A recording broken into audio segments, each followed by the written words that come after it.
이렇게. 그리고 이 책 자체가 정말 엑기스 정수만을 모아놓은 거기 때문에 이 자체를 쫙 풀어서 하면요 굉장히 오랜 시간 사실 한 권을 가지고 공부를 해야 되거든요. 근데 일단 전체적인 맥을 꿰뚫기 위해서 일단 한번 그 한 달 동안에 이제 살펴보셨을 거예요. 그래서 6월 한 달 동안은요 이제 이 공부한 내용을 다시 한번 이렇게 되새기면서 내가 놓쳤던 부분 다시 붙잡고 또 알긴 알지만 그 이제 의미를 또 내 삶 속에 적용을 해야 되니까 그래서 좀 더 심화하는 의미에서 심화학습의 의미에서 특강식으로 그 2권을 진행하고자 합니다. 그러니까 이제 보실 때 많이 이거 보던 내용인데 들었던 단어인데 아마 그러실 거예요. 자, 오늘 1강을 보시면은 구속사와 제목이 뭐예요? 언약이에요. 우리가 1권 책 창세기 족보를 배울 때에는 가장 많이 나오는 핵심 단어가 무엇이었어요? 1권 배울 때. 언약. 1권. 구속사라는 말하고 또 족보라는 단어가 그냥 계속 나왔잖아요. 그래서 창세기 자체가 족보 이야기다라고 할 정도로 거기에는 10개의 족보가 들어가 있죠. 그 족보를 원어로 뭐라 그래요?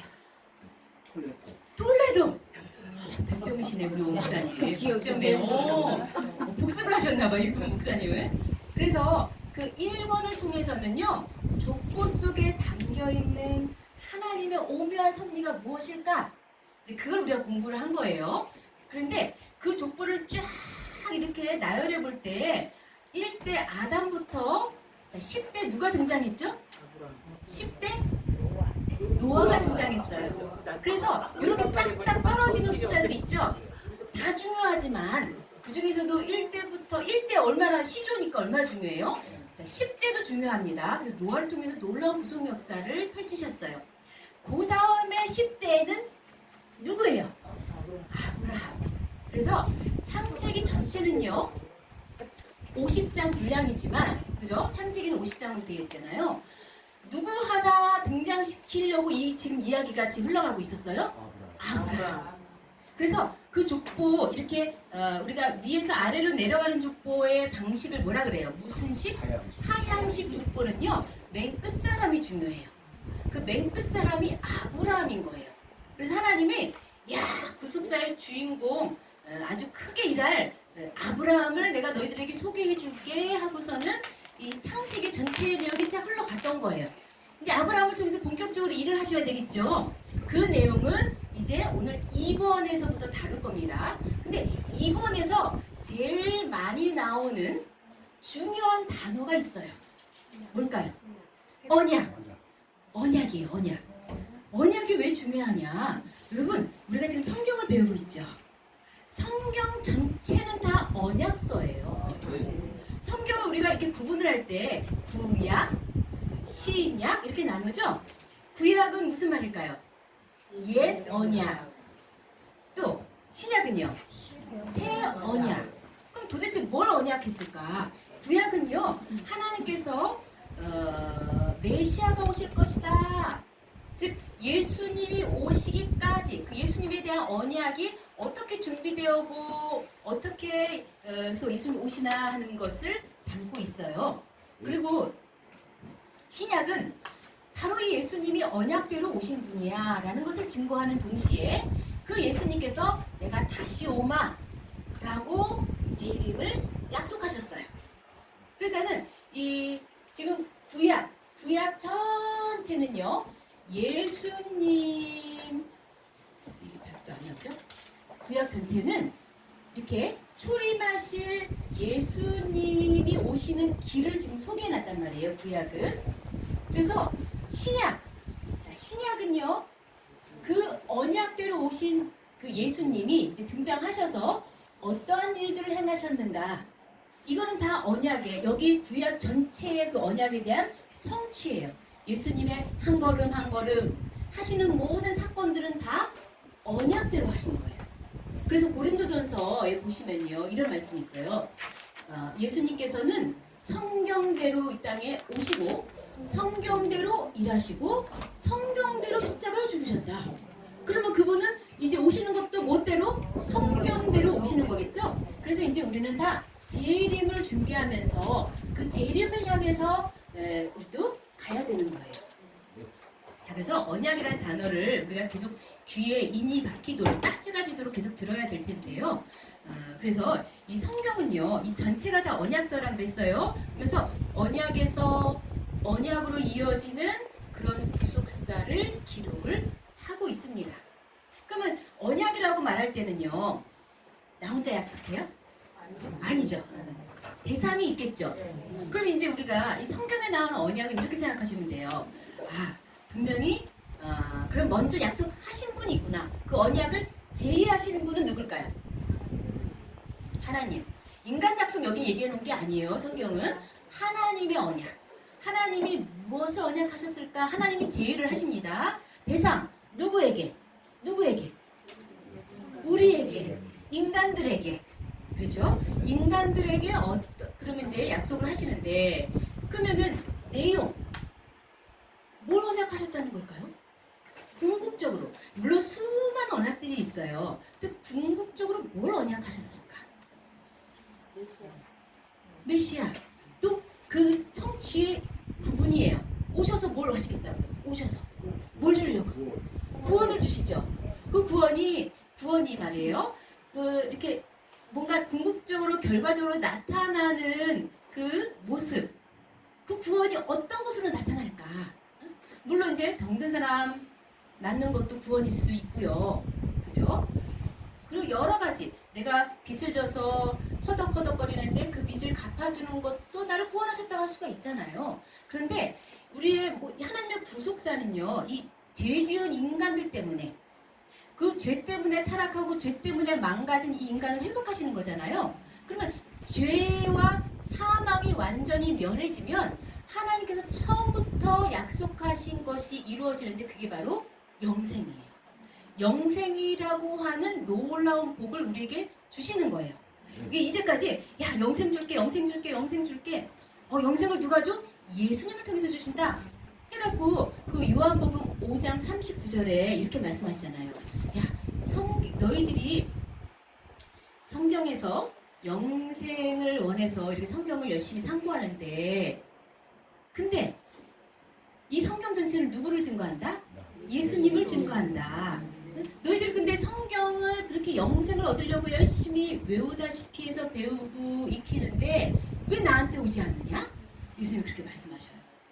그래서 우리는 이제 영생이라고 하는 약속을 향해서 이제 가야 되는 거죠. 참고로 한번 몇 구절 찾아보겠습니다. 요한 1서 2장 25절. 요한 1서 2장 25절 한번 볼까요? 찾으신 분들은 요한 1서 2장 25절을 읽겠습니다. 시작. 그가 우리에게 약속하신 약속이 이것이니 곧 영원한 생명이니라. 영원한 생명, 영생을 우리에게 주시려고 내가 약속했어 라고 얘기하는 거야. 약속했어. 그리고 우리 잘 아시는 그 시편 133편, 너무나 짧죠. 근데 내가 복을 줄 거야. 이 복은 영생이라고 하는 복이야 라고 기록을 하고 있습니다. 그래서 도대체 이 영생이라는 약속을, 이 영생이라는 것은 언제부터 약속을 하신 것일까? 언제부터 약속을 하신 걸까요?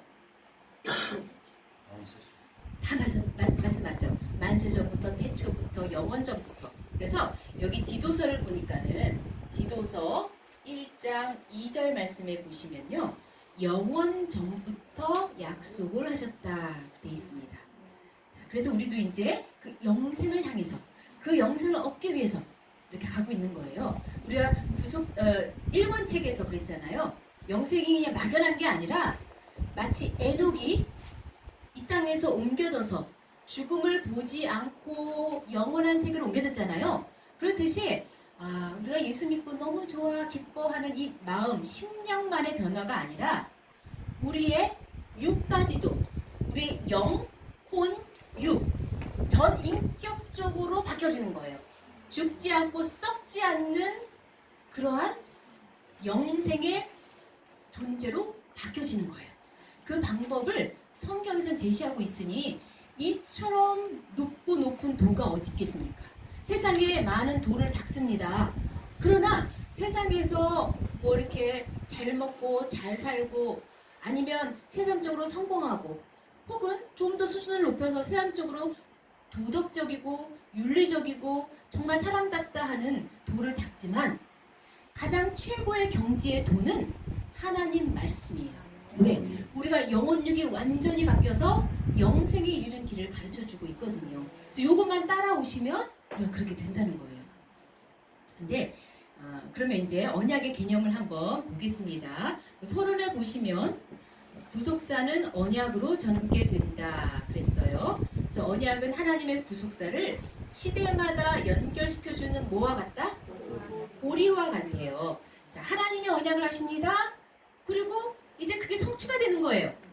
또 하나님이 언약하십니다. 또 그걸 붙잡고 가는 사람들이 있겠죠? 그 사람들을 통해서 또 성취가 되는 거예요. 또 하나님이 언약하십니다.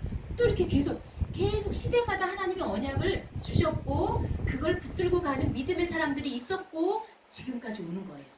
그리고 이제 마지막까지 완성에 향해서 달려가는 거겠죠. 자, 1번 언약이란. 자, 언약이란 한번 읽어볼까요? 시작. 언약이란 계약 당사자들이 상호 동의하는 것을. 자, 언약 자체의 의미를 이렇게 말하고 있고요. 그러면 그 언약의 절대적인 의미를 알기 위해서는 우리가 원어를 알 필요가 있어요. 원어. 자, 원어가 히브리어가 있고 또 뭐 있어요? 헬라어가 있어요. 자, 히브리어로 언약을 뭐라 그러냐면은 그렇죠. 항상 대답을 누가 제일 잘하신 줄 아세요? 우리 오경신 목사님이 너무너무 잘하셔요. 히브리 원어로는 베리트라 그래요. 베리트. 자, 언약, 베리트라고 하는데 이 자체는 뜻이 베다, 자르다, 쪼개다라는 뜻이 있습니다. 자, 이 말이 왜 나왔을까요? 왜 베고 자르고 쪼개는 게 언약이라는 뜻이 되었을까요? 이거는 고대 근동지방의 풍습을 살펴봐야 돼요. 고대 근동지방에서 아주 중요한 언약을 할 때에는, 자, 계약을 맺을 때에는 어떻게 하냐면은, 자, 당사자가 있을 거 아니에요, 그죠? 네캉, 니캉 이렇게 만났어요. 그런 다음에 그 언약 계약 관계를 확실하게 하기 위해서요, 짐승을 하나 잡아요. 그 짐승을 죽이는데요, 그 죽여갖고 이걸 쪼개요. 짐승을 반으로 쪼개요. 그런 다음에 어떻게 되냐면 쪼개놓고서는 계약 당사자가 양쪽이 다 그 사이로 지나가게끔 돼 있어요. 자, 이게 하나의 예식이고 형식이란 말이에요. 그래서 쪼갠다는 말이 여기서부터 나온 거예요. 자, 예레미야 34장 18절 말씀 읽어볼까요? 시작. 송아지를 둘에 쪼개고 그 두 사이로 지나서 내 앞에 언약을 세우고 그 말을 실행치 아니하여 내 언약을 범한 너희를. 자, 그 뒤에 나온 말은 없죠. 여기에 계속 읽어보셔야 되는데, 자, 이렇게 계약을 맺었단 말이에요. 그래서 자, 쪼갠 사이로 지나가면서까지 이런 형식을 빌어서 계약을 맺었는데, 만약에 이것을 이행하지 않는다, 이 언약을 지키지 않는다, 그럼 그 사람 어떻게 하는 걸까요? 쪼개서 죽인다는 거예요. 얼마나 무서워요. 이 짐승 쪼갠 것 같이 만약에 이행 못하면 너도 쪼개지는 거야 라고 선포하는 것이 바로 이 예식의 의미가 되는 거죠. 그렇다면은 그냥 언약을 남발하면 될까요? 계약을 남발하면 안 돼요. 이건 내 생명을 걸고 하는 거잖아요. 그죠? 생명을 걸고 하는 약속이기 때문에 이거 안 지키면 죽기 때문에 그만큼 언약이 무게가 있다, 이런 말을 여기서 이 베리트라는 말이 가지고 있습니다. 그러니까 베리트라는 말 함부로 쓸 수가 없는 거죠. 자, 생명 걸고. 자, 헬라어로는 그럼 이번엔 뭐라 그럴까요? 헬라어로. 우리 오경신 목사님. 헬라어로. 네. 디아 데케. 디아 데케. 디아데케라는 말은요, 이게 이제 두 단어가 하나로 이어진 거거든요. 디아는요, 둘이라는 뜻이 있어요. 둘. 디아는 둘이에요. 데케는 이렇게 두다 이 말이에요. 그러니까 즉 둘 사이에 두다 이 말이죠. 즉 쌍방간이 있다는 얘기예요. 자, 쌍방간이 있기 때문에 지금 우리가 하나님의 언약에 대한 거를 말씀하고 있는 거니까 당사자는 누구? 하나님과 누구다? 그의 백성.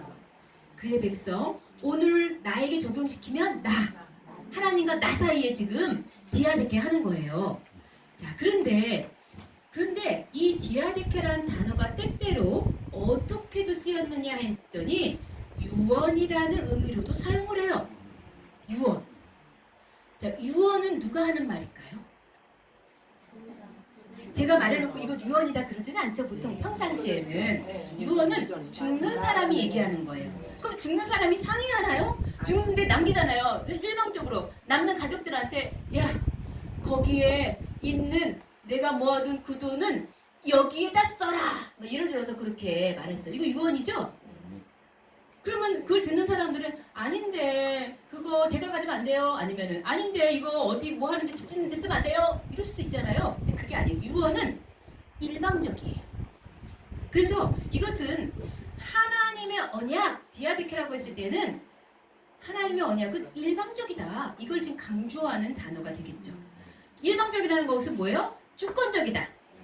주권적이라는 말을 조금 더 우리가 쉽게 이해하면 뭐냐면 하나님 마음대로다. 그죠? 하나님 마음대로예요. 하나님 주권이라는 얘기는. 그래서 우리가 거기서 따지면 안 되는 거예요.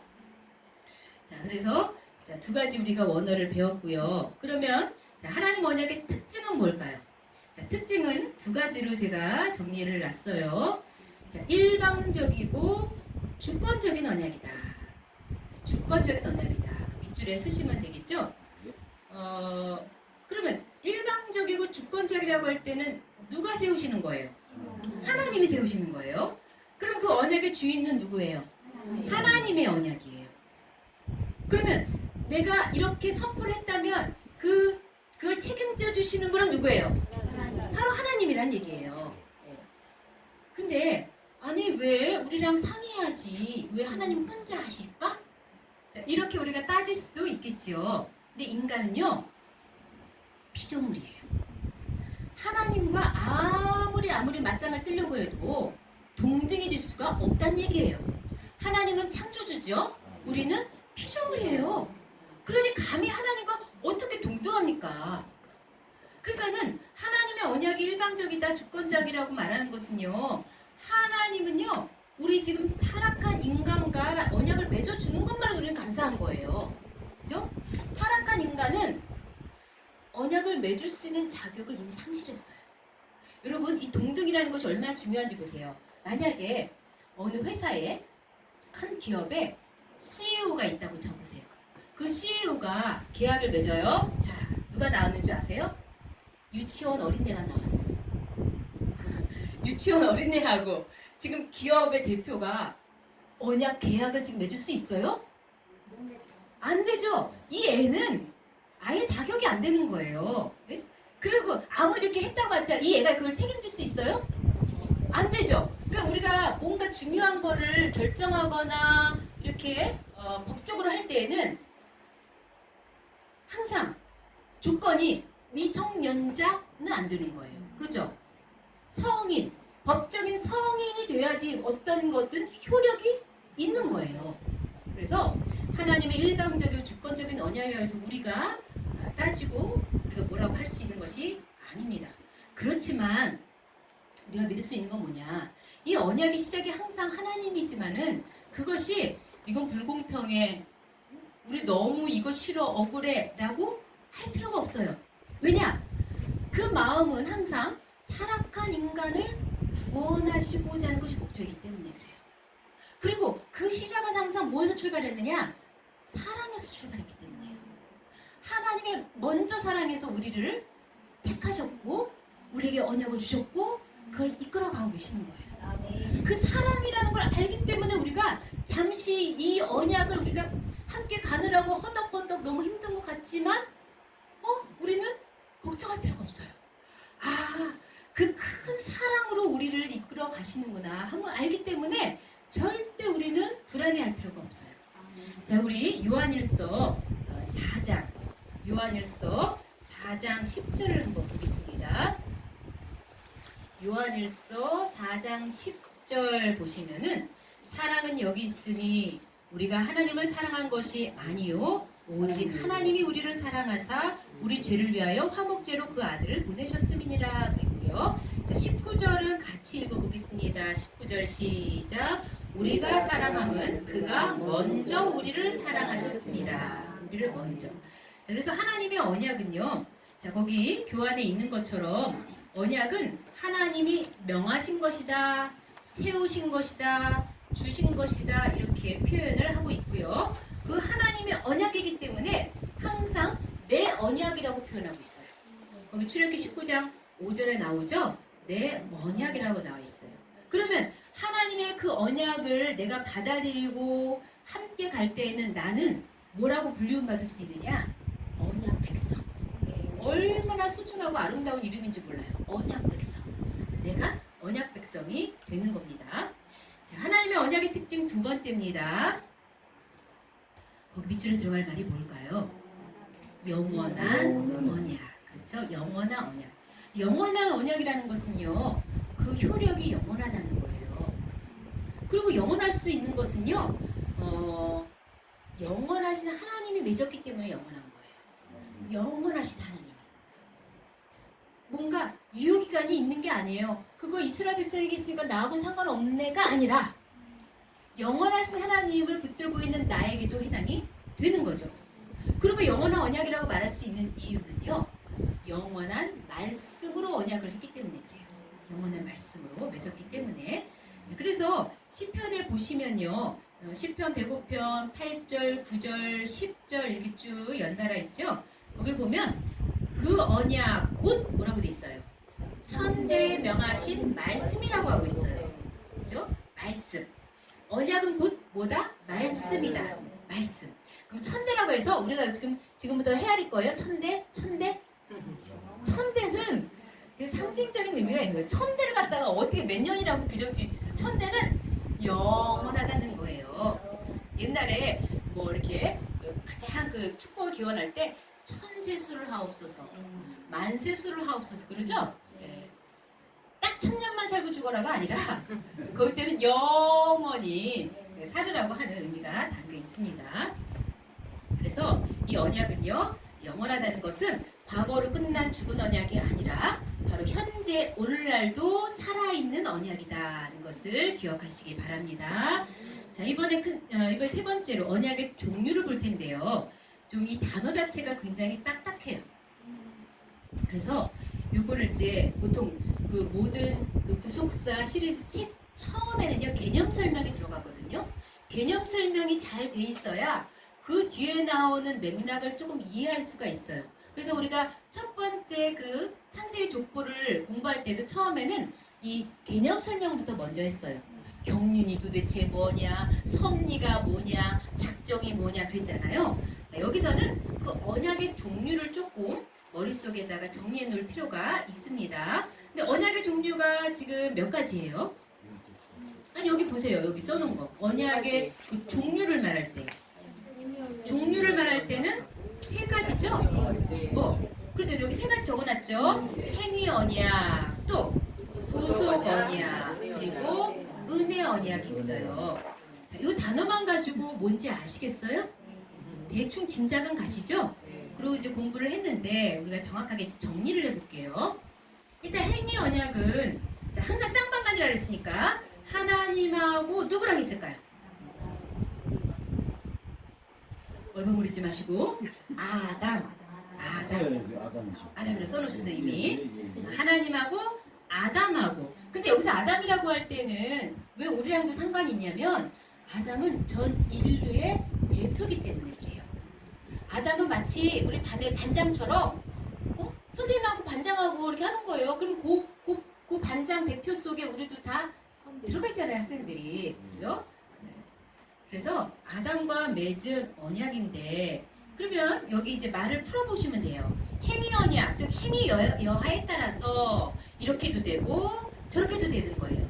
즉 행위 여하에 따라서 이걸 따르냐 안 따르냐에 따라서 죽음이냐 영생이냐, 그렇죠? 죽음이냐 영생이냐가 결정이 되는 거죠. 그러면 자, 일단은 죽음이냐 영생이냐 했을 때, 자, 영생 두 갈래로 지금 갈라지는 거예요. 이 언약을 지금 행위를 하느냐 안 하느냐에 따라서 죽음. 영생은 딱히 성경에 이렇게 하면 영생해라고 우리가 성경에 이렇게 그런 식으로 여기 기록되어 있지는 않았어요. 그런데 뭐 하면 영생이라고 했을까요? 아니 뭘 순종해? 뭐? 그래서 선악계 따먹지 말았죠. 예를 들면은 이 죽음에 대해서는 하나님 뭐라 하냐면은 창세기 2장 17절에 너 선악과 따먹지 마 하고 명확하게 나오고 있죠. 선악과 따먹지 마가 지금 언약이에요.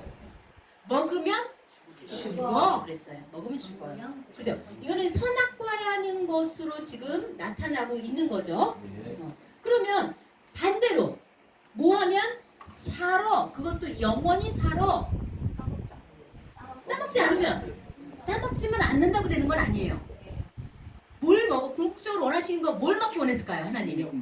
생명나무죠. 생명나무. 이거는 창세기 3장 22절에 생명과도 따먹고 영생할까 하노라 그랬어요. 그러니까는 이거는 이제 뭐예요? 생명과로 표현이 되는 거죠. 생명과를 먹으면 영생하는 거고 선악과를 먹으면 죽는다는 것이 이 행위 언약을 통해서 우리가 알 수가 있습니다. 근데 이거를 언약을 아담이 지켰을까요? 못 지켰을까요? 못 지켰죠. 못 지켰어요. 그러면 정확하게 못 지켰다는 말은 여기는 없는 것 같은데요. 호세아서를 보시면 그 성경은 전체를 다 꿰뚫어야죠. 호세아서 6장 7절을 보면은 아담이 언약을 어겼다고 나와요. 아담이 언약을 어겼다고 나와요. 이렇게 해서 자, 그럼 하나님이 분명히 영생하는 길을 알려줬건만 그 길을 가지 못했으니 이거 인간 다 끝장났네요. 그죠? 아담의 후예들은 다 이제 사망이 펼쳐진 거예요. 큰일 났어요. 어떻게 해요? 한 번 더 하나님이 언약을 주셔야죠. 그래서 나온 것이 구속 언약이에요. 이 타락한 인간들, 아담 이후의 모든 후예들은 다 타락한 인간들이잖아요. 그 아담의 후예들은요, 결국은 못 지켜요. 못 지켜요. 그렇기 때문에 하나님께서는요, 대신 누구랑 언약했을까요? 예수 그리스도예요. 하나님과 예수 그리스도와 맺은 언약이 무슨 언약이다? 구속 언약이다. 자, 그 내용을 한번 보겠습니다. 하나님께서 타락한 인간을 구원하시기 위하여 창세 전에 세우신 언약이다.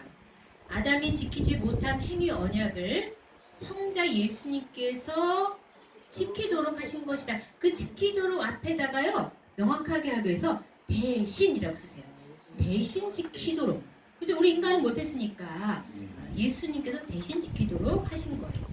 그래서 이 행위 언약이란 먼저 준 게 이제 행위 언약이잖아요. 근데 행위 언약을 지키지 못해서 타락한 에덴 동산에서 쫓겨난 요 아담을 위해서, 아담뿐만 아니라 거기에 걸려있는 모든 인류를 회복시키기 위해서 누가 오신 거예요? 예수님이 오셔서 십자가에서 피를 흘리시고 우리를 대신해서 그 율법의 요구를 다 충족시키셨어요. 그래서 이 구속 언약은 너무너무 감사한 언약이에요. 이 구속 언약이 없었다면요, 인류가 스스로가 구원시킬 수 있을까요? 안 되는 거잖아요. 구원의 길이 없는 거예요. 예수님 때문에 우리 살았어요. 그죠? 그래서 이 구속 언약을, 자, 다음 장 보시면 이렇게 에베소서에서 말씀합니다. 에베소서 1장 4절 5절 보면 그 창세전에 그리스도 안에서 우리를 택하사 우리로 사랑 안에서 그 앞에 거룩하고 흠이 없게 하시려고 그 기쁘신 뜻대로 우리를 예정하사 예수 그리스도로 말미암아 자기의 아들들이 되게 하셨으니, 우리를 택하신 것도 예수 그리스도 안에서가 분명히 선제돼야 됩니다. 그죠? 우리를 택하는데 우리가 잘난 게 있어요? 우리가 공로가 있어요? 우리가 뭘 조건이 되고 자격이 됩니까? 우리는 안 되는데 그리스도 안에서가 분명히 단서가 붙는 거예요. 그리고 우리를 예정하사도 마찬가지예요. 그 기쁘신 뜻대로 그리스도라고 돼 있지. 우리가 무슨 우리는 아무 공로 없어요. 그리고 우리가 하나님 아들 되는 것도요. 거기 예수 그리스도로 말미암아 그랬잖아요. 예수 그리스도 온전히 그 예수 그리스도하고 하나님이 대신 언약을 하신 겁니다. 참고로 갈라디아서 3장 13절을 적어 놓으시는데요. 그게 어떤 내용이냐면 그리스도께서 우리를 위하여 저주받은 바 되사. 자, 우리를 위해서 당신이 저주를 다 온팡 뒤집어 썼어요. 그리고 율법의 저주에서 우리를 속량하셨다 그랬죠. 이게 바로 십자가 사건이잖아요. 십자가를 통해서 온전히 우리를 회복해 주시는 줄로 믿습니다. 자, 그러면 이 한 가지 우리가 해결할 문제가 있어요. 여기서 아직 은혜 언약 가기 전에 뭘 해결해야 되냐면 지금 먼저 나온 게 지금 아담하고 한 게 뭐예요? 행위 언약. 그래서 행위 언약을 제대로 못 지켜서 나온 게 뭐라고요? 구속 언약이잖아요. 근데 시점상으로 보면은 뭐가 더 먼저 나온 줄 아세요? 시점으로 보면은 구속 언약이 더 먼저 있었어요. 좀 이해가 안 되지 않으세요? 자, 아담에게 먼저 하나님이 행위 언약 하셨죠. 그리고 아담이 죄졌어요. 타락했어요. 그래서 야, 이 타락한 이 인간들을 회복해야 되겠다. 그 죄의 문제를 해결해야 되겠다라고 한 게 예수 그리스도와 구속 언약을 맺었단 말이에요. 근데 이 구속 언약에 대해서 설명을 할 때 자, 보시면은 거기 이제 구속에 대한 설명, 구속 언약에 대한 설명 맨 첫 장 보세요. 끝에 뭐라고 돼 있어요? 창세전에 세우신 언약이다 그랬죠? 왜? 에베소서에 그렇게 돼 있잖아요. 다시 에베소서 보세요. 에베소서 거기 두 번째 장의 맨 위에 에베소서 창세전에 그랬잖아요. 창세전에 그리스도 안에서 우리를 택하사? 어떻게 시간 순서상 뭐가 맞지 않는 것 같지 않으세요?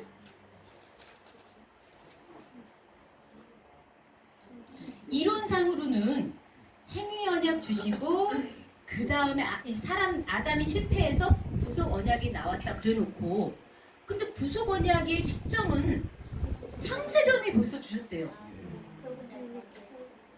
왜 그럴까요? 왜 구속 언약이 먼저 있었을까요? 그럼 하나님은 타락할 거를 미리 아신 건가요? 하나님이 모르는 게 어디 있겠어요? 모르는 게 어디 있겠어요? 근데 이게 조금 인간의 생각으로는 이 논리적으로 설명이 어렵잖아요. 그래서 아주 쉽게 이걸 이해하려면 이렇게 하시면 돼요. 그러니까 아담이 정말 언약을 어겼을 경우에는 어떻게 구원할까? 라고 하는 대책까지도 하나님은 미리 세워놓으신 거예요. 그러면 하나님이 야 내가 어차피 이거 세워놨으니까 아담아 너 언약 어겨 너 완전히 그래야지 내가 세워놓은 거 이거 써먹지 않냐? 이런 심보실까요 하나님이? 아니죠. 하나님은 제발 네가 아담아 나하고 언약한 거 정말 생명처럼 여기고 네가 지켜야 돼. 안 그러면 너 죽어. 나는 네가 살기 원한다. 네가 영생하는 길 여기 가기 내가 원해. 제발. 얼마나 하나님이 아담 세워놓고 그 언약을 맺으시고 조마조마하셨을까. 그렇잖아요? 그렇게 지키고 그런데 그렇다고 하나님이 그 언약 지켰다고서 너 어거지로냐 목을 갖다 비틀어 해갖고 입을 먹어 아니면 이거 너 해야 돼 그래서 그렇게 하실 분은 아니시잖아요. 네, 자유의지를 주셨기 때문에. 그런데 하나님께서는 이러한 것까지도 하나님의 사랑의 그 바탕 위에서 다 대책 마련을 세워놓으셨다는 거. 그러니까 그 하나님의 놀라운 섭리와 그 하나님의 그 계획을 우리는 다 이해할 수가 없어요. 사람의 생각이 여기라면 땅이라면 하나님의 생각은 뭐래요? 하늘이라고 그랬잖아요. 이사야서에 보면은. 그죠? 하나님의 생각이 하늘이기 때문에 도저히 우리는 할 수가 없대요. 그러나 지금 아까 처음부터 그랬어요. 모든 언약의 기초는 사랑에 기인한다고. 그렇잖아요. 그래서 이걸 쉽게 예를 들자면 보험을 생각하시면 돼요.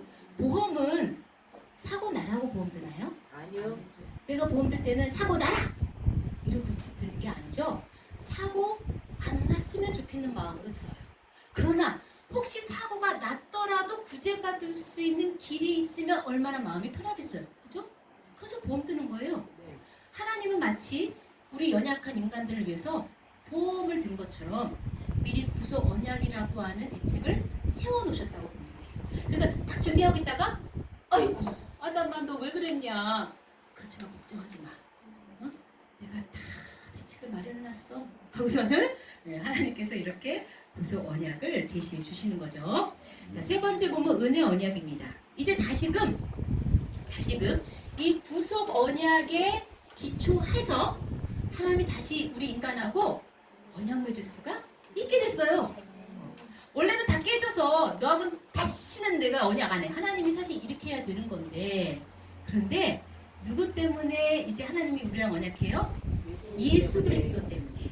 그래서 거기 은혜 언약은 뭐냐면 하나님께서 아담 타락 이후에 죄악된 인간들과 세우신 언약이다. 죄악된 인간들과 세우신 언약이에요. 자, 거기 구속 언약에 근거하여 죄인들이 누구를 믿음으로? 예수를 믿음으로 구원과 영생을 얻는 것이다. 그래서 에베소서 2장 8절에 강조하고 있는 건 그 은혜를 인하여 그죠? 구원받는 거예요. 그 은혜를 인하여 믿음으로 말미암아 구원 얻는 거예요. 예수님이 빠지면은 아무것도 되지 않는 거예요. 그러니까 이런 거죠. 자, 하나님이 큰 기업의 CEO라고 해보세요. 얘 지난번 연약 계약 맺었는데 얘 못 지켰어. 다시는 얘랑 하고 싶지 않아. 그런데 누가 딱 등장했냐? 예수님이 등장해갖고 저를 봐서라도 해주세요. 보증이 되신 거예요. 보증. 너무나 확실한 보증이 되셨어요. 담보가 되어주셨어요. 담보가 이렇게 확실한데 안 내주겠습니까? 알았어. 야, 내가 너를 봐서는 안 내주는데 예수 그리스도를 보증으로 세웠으니 그것처럼 확실한 게 없잖아요. 그래서 우리 타락한 인간하고도 할 수가 있는 것입니다. 그게 은혜 언약이에요. 자, 크게 두 번째로는 그 은혜 언약이 이제 전개가 되는 겁니다. 이제 구체적으로 우리의 시대 속에 역사 속에서 자, 나타난 그 은혜 언약의 이제 그 종류들이에요. 그러니까 헷갈리시면 안 되는 게 아까 크게 언약의 종류라고 할 때는 뭐요? 행위 언약, 구속 언약, 은혜 언약이 있는데 이제 하나님이 이제 뭐를 펼쳐 나가셔요? 은혜 언약을 펼쳐 나가시는 거예요. 자, 그런데 구약의 은혜 언약이 뭐가 있느냐? 이제 죄진 그 아담하고도 언약을 합니다. 죄진 아담하고. 그래서 그게 바로 여자의 후손 언약이에요. 여자의 후손 언약. 창세기 3장 15절은 굉장히 중요한 성경 구절이죠. 이것은요, 장차 오실 메시아에 대한 예언이자 약속인데, 자, 메시아에 대한 최초의 예언이 약속이 어딨냐 그러면 뭘 대시면 돼요? 어떤 성경 구절? 창세기 3장 15절. 이것을 우리에서 원시복음이라 그래요. 원시복음. 최초의 메시아에 대한 복음입니다. 그래서 그러면 여자의 후손이 와서 이렇게 할 것이다 라고 하는, 회복시킬 것이다 라고 하는 것을 하나님께서요 증표를 주셨어요. 혹시 그 증표를 아시는 분? 아담이 받았는데 가죽옷이 그 하나님께서 가죽옷을 입혔을 때는 그 가죽옷이 상징하는 것이요 짐승이 죽어야 되는 거죠. 누군가의 희생, 죽음을 통해서 이제 너를 보호하고 너를 확실하게 내가 책임져 주겠다고 하는 거. 그래서 아마 아담이요 그 이후로 그 가죽옷을 평생을 아마 보관해 놨을 것 같아요. 그래갖고 이 자자손손이 이제 교육을 시키잖아요. 얘들아 모여봐라, 이 헤레비가 얘기해줄게. 그래서 에덴 동산 얘기를 해줬을 거 아니에요. 그럴 때마다 진짜요? 진짜 그런 일이 있었어요? 라고 할 때마다 뭐를 보증을 보여줬을까요? 가지고 이 헤레비가 받은 거야. 하나님께서 그 언약해 주시고 이 언약의 증표를 이거 주셨지 않냐? 라고 얘기해 줬었을 것 같아요. 자, 그래서 여자의 후손 언약이 있고요. 그 다음에는 또 그 시대를 거쳐서 10대 만에 누구예요? 10대 만에 노아 언약인데 다른 말로 그죠, 무지개 언약이라고 하죠. 왜냐면 증표로 받은 것이 무지개이기 때문에. 창세기 9장 13절에 내가 내 무지개를 구름 속에 두었나니 이것이 나와 나의 세상과의 언약의 뭐다? 증거니라 그랬어요. 표면적으로는 이제 다시는 홍수로 세상을 멸하지 않겠다고 하는 건데, 자, 하나님께서는 이 무지개 언약을 주심으로써 보호해 주시겠다고 하는, 책임지시겠다는 그러한 표시를 주신 것입니다. 자, 세 번째는 아주 중요한 또 대표적인 언약이기도 한데 누구와 했을까요? 이 10대, 또 10대니까 아브라함 언약이에요. 근데 아브라함은요, 계속 중요하다고 제가 강조하고 있죠. 아브라함하고는 한 번만 한 게 아니에요. 성경에 나온 것을 다 보니까는 몇 번 언약을 했대요? 7번 언약을 했대요. 자, 7번 언약을 했는데 이 내용 속에는요, 앞으로 전개되는 이 구속사의 중심 내용이 바로 이러한 내용이 될 것이다. 동시에 하나님께서는 이제 아브라함을 통해서 세상 만민에게 이제 복을 주시겠다고 하는 내용이 여기에 담겨 있는 겁니다. 자, 7번을 제가 이렇게 쭉 적어놨지요. 근데 거기서 가장 가운데, 자, 1번부터 7번까지 있을 때 제일 가운데는 어디예요? 네 번째. 네 번째죠. 네 번째 동그라미를 쭉 쳐보세요. 무슨 언약이에요, 그게? 횃불 언약. 횃불 언약. 뭔가 중심이라는 것은요, 의미가 있는 거예요. 그죠? 7번이라는 것 자체도 완전한 숫자 7을 써갖고 하나님이 또 하고 또 하고 또 하고 그 맹세를 이렇게 하시는데, 근데 그 중심에 있는 횃불 언약은요, 세계적인 신학자들도 다 이 횃불 언약은 언약 중에서도 가장 선명하고 하나님의 하실 일을 여기에 아주 명확하게 나타냈다라고 우리를 주목시키고 있습니다. 그래서 자, 횃불 언약에 대한 것을 이제 우리가 2권 책에서 전체를 이제 살펴보게 되는 거죠. 자, 네 번째는요. 자, 중요한 인물 누가 있을까요? 모세. 그동안 개인이었는데 이제는 그 민족을 대표해서, 그죠? 이스라엘 민족을 대표해서 모세 언약이라고 하기도 하고, 그러면 이제 이때는 이스라엘에서 이스라엘 백성들하고 전체 있잖아요. 네. 전체가 다 어디에 모여서 했어요? 시내산. 그래서 시내산 언약이라고도 말합니다. 그죠? 사람으로 치면 모세가 중매자가 됐기 때문에 모세 언약, 또 그 전체를 생각할 때 그 장소를 기억하기 위해서 시내산 언약 이렇게 말합니다. 그 내용을 보니까요. 언약서를 일단 읽어드렸어요, 백성들한테. 네, 백성들이 다 뭐라 그랬냐면 일제히 여호와의 모든 말씀을 우리가 준행하리이다 라고 했어요. 서원을 한 거예요. 그랬더니 이제 그 증거로 그 피를 갖다가 뿌렸어요. 피를 어디에다 뿌렸을까요? 여기 보니까 백성에게 뿌렸다고 돼 있죠. 근데 사실 백성에게만 뿌린 게 아니에요. 단에다도 뿌렸어요.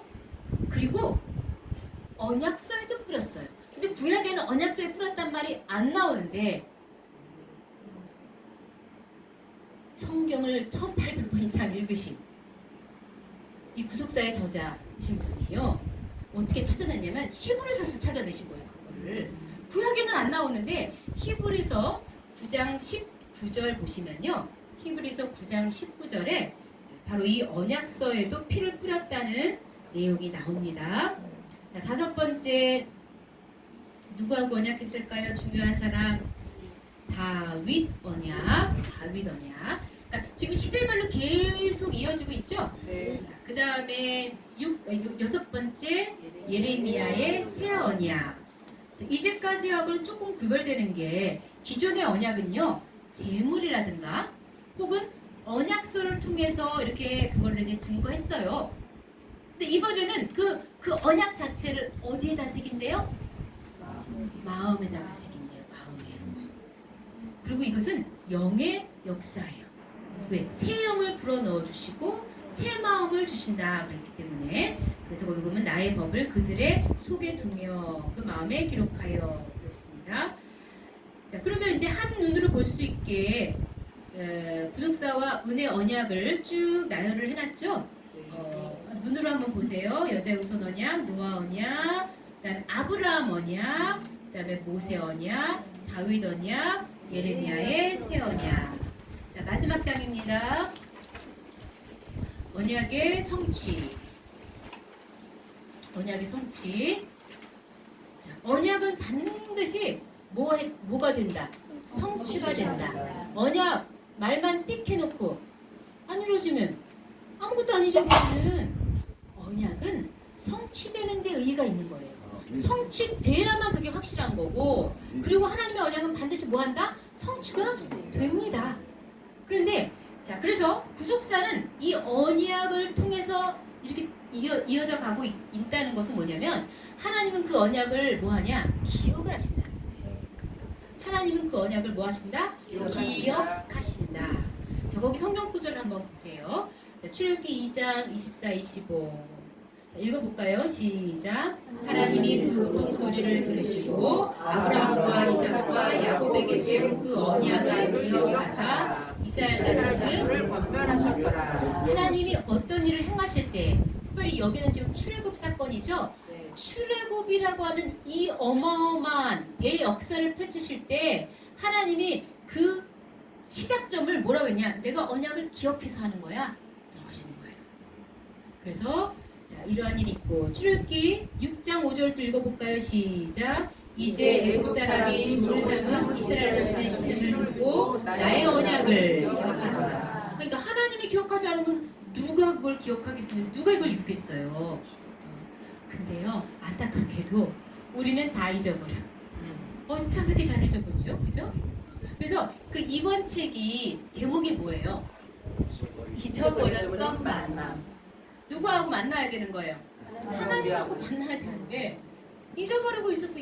맨날 하나님보다 다른 게 더 차지하고 있으니까 그랬는데, 다시금 우리가 말씀을 보면서 기억을 되새기는 거야. 그렇지, 맞아 하나님이 그렇게 얘기하셨지. 이야, 그렇게 나하고 언약하셨어. 하나님 이런 축복 주신다 그랬어. 이걸 다시 기억해낼 때 모든 게 회복될 수가 있는 거예요. 우리가 언약을 기억할 때 놀라운 회복의 역사가 있을 줄로 믿습니다. 네. 그래서 이제 시편 106편 45절에도 저희를 위하여 그 언약을 기억하시고 그렇게 말씀을 하십니다. 그래서 하나님은 우리 인간들이, 성경에 보면 이스라엘 백성들이 위기의 순간을 만날 때마다 하나님은 언약을 딱 기억하시고 구해주신 것을 볼 수가 있습니다. 자, 두 번째, 하나님은 언약을 반드시 이행하신다. 자, 거기 성경 구절의 표현을 보면 이행하신다 그랬죠? 하나님이 반드시 성취하신다 이 말씀입니다. 세 번째, 하나님의 언약은 성취되는 때가 있어요. 때. 여러분, 그 언약, 우리가 계약을 맺잖아요. 내가 이 물건을 산다고 해보세요. 그러면 언제 이것이 넘어갈 것인지, 언제까지 계약금과 잔금량 이 돈을 다 지불할 것인지, 항상 계약이라고 하는 거, 언약이라는 건 시점이라는 게 있는 거예요. 그죠? 그 시점이 있어야 그 언약을 이거를 갖다가 명확하게 딱딱딱 할 수가 있고, 도드롭게 볼 때에 며칠까지 그런데 그게 됐구나 라는 걸 통해서 확실히 이행됐음을 확인할 수가 있습니다. 그래서 하나님의 언약도요, 성취되는 때가 정해져 있어요. 그래서 그 하박국 2장 3절에는요, 이 묵시는 무슨 때가 있어요? 정한 때가 있다 그랬잖아요. 정한 때가 있기 때문에 특히 종말에 대해서는 우리가 그러잖아요. 왜 이렇게 안 이루어져? 왜 이렇게 안 이루어져? 우리 생각에는 안 이루어지는 것 같아요. 더딘 것 같아요. 더딘 게 아니래요. 여기 보면은 더딜지라도 기다리라. 지체되지 않고 정령 뭐하리라? 응하리라 그랬어요. 우리가 조급하니까 더딘 것 같죠? 하나님은 다 정할 때가 있기 때문에 그래요. 그러니까 우리에게 지금 필요한 건 뭐냐면 인내. 인내라는 건요, 결국 믿음을 동반하는 거예요. 믿지 못하면 인내 못해요. 조바심 나가고요, 덜컥 일을 저질러 버리고 언약을 깨버리고요, 불순종해 버리고 딴 데로 가버리고요, 그런단 말이에요. 그래서 우리는 항상 믿음이 발판이 될 때에 인내를 하고 그 끝을 볼 수가 있게 됩니다. 끝까지 기다리시고 그 언약의 성취를 목도하시고 체험하시는 저희들 될 줄로 믿습니다. 에스겔 12장 28절에도 말씀하셨죠. 주 여호와의 말씀에 나의 말이 하나도 다시 더디지 않을지니 나의 한 말이 이루리라 그랬어요. 자, 결론을 보겠습니다. 결론. 자, 읽어볼까요? 시작. 언약과 그 성취는 완벽한 설계에 따라 이제까지 이루어져 왔고 지금도 그 경륜 속에서 쉬지 않고 이루어지고 있으며 앞으로도 그 경륜에 따라 1.1획도 빠짐없이 모두 완성될 것이다. 아멘. 하나님의 놀라운 애 속에 우리가 천국에 입성할 때까지 이 언약의 말씀을 믿으면서 끝까지 따라가는 저희들 될 줄로 믿습니다. 하나님께 영광의 박수를 메서 1강 마칩니다. 잠깐 우리 쉬는 시간 가지시고 그 다음에